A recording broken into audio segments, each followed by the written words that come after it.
pretty sure you against Georgia, you had a couple of reps there against Bear. Yeah.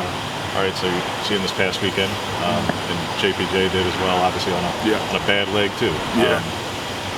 Just how tough was doing not only what you had to do, but for JPJ to do it on a bad leg against that guy. Yeah, no, he's a great young player. You know what I'm saying? Had a lot of twitchiness.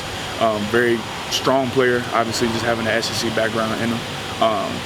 But I mean, me and JPJ did our thing. You know what I'm saying? We do it week in and week out, so we didn't try to emphasize anything that he did versus we did in any other weeks. Our process stayed the same no matter who it was, and that's what we try to do on a consistent basis. What does it mean to you to be a part of a lot of offensive lines last year and this year, Marcus, that are allowing the fewest sacks, like service academies and triple option teams are the ones who do that? I'm not sure any non-triple option team has ever competed. And the whole offseason of, oh, you got to replace 4 starters. Here are you and Steve and JPJ, and it's, doing it again. Yeah. What does it mean to you? It's a blessing, number one, to me, just be in this position. Like, me personally, you don't get to be a part of like 2 lines back to back with that level of success, right? We say it every day, don't be good, be great. And I mean, this is a byproduct of our chasing to be greatness, number one. Number two, it's a great feeling, you know what I'm saying? We take pride in all aspects of our game. And like I said, for us to go from inevitably, the narrative was that, we're the weakness of the team, we had the biggest question marks. We're bringing in a lot of different pieces of Johnny from Rhode Island, and Shai from Eastern Carolina. Like, we got some young guys stepping in and doing the thing, and everybody was also worried about, what's the offensive line gonna look like, how's the fluidity gonna be, and for us to respond and kind of block out the outside noise and respond, and we respond week in, week out. It's a great feeling. Just to say the least, it's a great feeling. What's Arizona State's front put on film, and especially last week, they stopped UCLA a couple times on short yardage on the red area. What do you kind of see from that group? Just their interior stunt games. It's very hard to sustain double teams. We do that a lot of times, so they did a very great job of doing that. It gets offensive linemen on different levels, which creates creases in the run game, and so you do that. That's never how you stop the run game. So we're gonna keep doing our thing, make sure we stay tight on double teams, getting movement and everything like that, making sure our calls are loud and crisp and concise, mastering the details and blocking all the outside noise, and we do on Saturday. How much fun is it to see Poncho go out there and play the way he does, and just speak to the future of what it could be for him? Obviously, still a really young guy. I say this Poncho's funny, but I mean, that's a very special guy. Like, it's very it's almost speechless to see like production at that level from a freshman so young, especially on the interior, you know what I'm saying? Like, it's been back and forth between left and right guard for him. And the way he's gone in there and done his thing, and the play level has been consistent and fluid. I mean, he's a great player, you know what I'm saying? And you look at the future of the O-line room, I mean, he's the core and the nucleus of that. I mean, you just said it, like, what the progress that we do, continue that. That man he's a great young man. He's a great player. Very open to learning and listening to the older guys in the room. Me, Steve, JPJ, even his older brother gets on him a lot about listening to us. You know what I'm saying?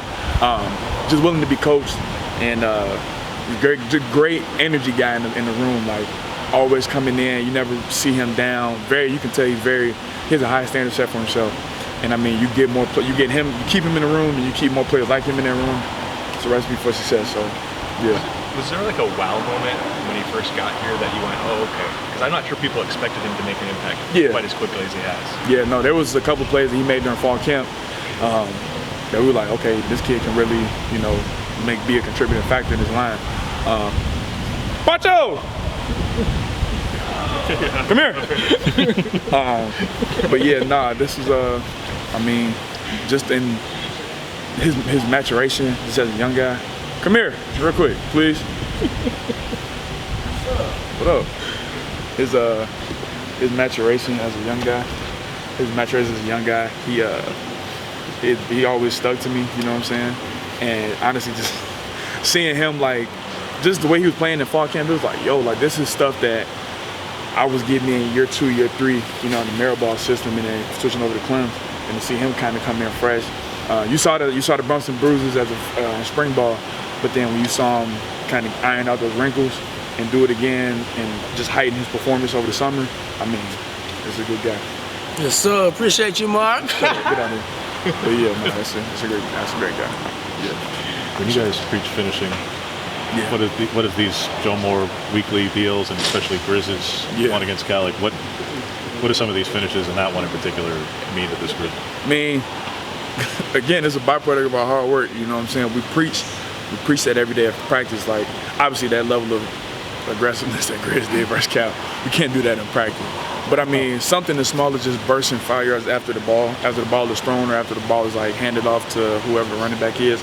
I mean, that's just an emphasis that we do in practice. So seeing it in practice and then to see it in the games, I mean, it's not like we're shocked by it, you know what I'm saying? It is some wild moments because it's like, ooh, you did him that crazy, you know what I'm saying? Like, I didn't know Steve's block was gonna go that viral or whatever, but I mean, it's great, you know what I'm saying? Like, everyone has had a level of highlight moments throughout the season, and it's just great to see it. And the fact that it's not that it was a 1 week deal and then that was it. Like, it's week in and week out, someone's doing something highlight worthy, you know what I'm saying?